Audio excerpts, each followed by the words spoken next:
È sfumato ad un passo dal traguardo, obiettivo sfiorato ma mancato dunque, niente da fare per l'arcivescovo di Agrigento che era stato eletto dall'Assemblea ed inserito nella terna di candidati per diventare presidente della Conferenza Episcopale Italiana.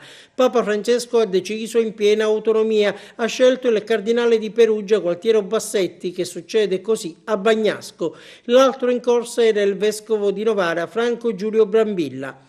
Alla vigilia la candidatura di Don Franco, fresco di compleanno, appena compiuto 71 anni, sembrava essere la più quotata, potendo contare su un rapporto quasi privilegiato di grande vicinanza con Bergoglio, ma le dinamiche terrene evidentemente a quelle latitudini non trovano spazio. È innegabile infatti che tra Don Franco e Papa Francesco ci sia piena sintonia. Ad aprire questo proficuo e costruttivo percorso la visita che nel 2013, appena eletto, il pontefice fece a Lampedusa dopo la strage di migranti avvenuta poco distante dall'isola in quel 3 ottobre. Poi altri momenti e altri prestigiosi incarichi sono arrivati per l'arcivescovo di Agrigento, promosso intanto quasi subito a sorpresa cardinale, è diventato presidente della Commissione Episcopale per l'Emigrazione della CEI. Dall'aprile 2015 è anche membro del Pontificio Consiglio della Pastorale per i Migranti e gli Itineranti e del Pontificio Consiglio. Ed ancora eletto presidente della Commissione Episcopale per il Servizio della Carità e la Salute della CEI e in quanto tale presidente della Caritas Italiana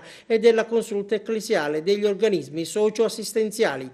Insomma, gli indizi c'erano tutti e parlavano a favore di Don Franco. E poi il pontefice, ieri nel vivo della competizione, si fa per dire, aveva rispettato un appuntamento già in agenda da qualche giorno, incontrando proprio Montenegro, che è rimasto con lui a pranzo. L'argomento del colloquio, magari integrato con i temi di attualità, la visita a un campo profughi vicino ad Agrigento per ricordare 4 anni dopo il primo viaggio di Francesco, quello a Lampedusa.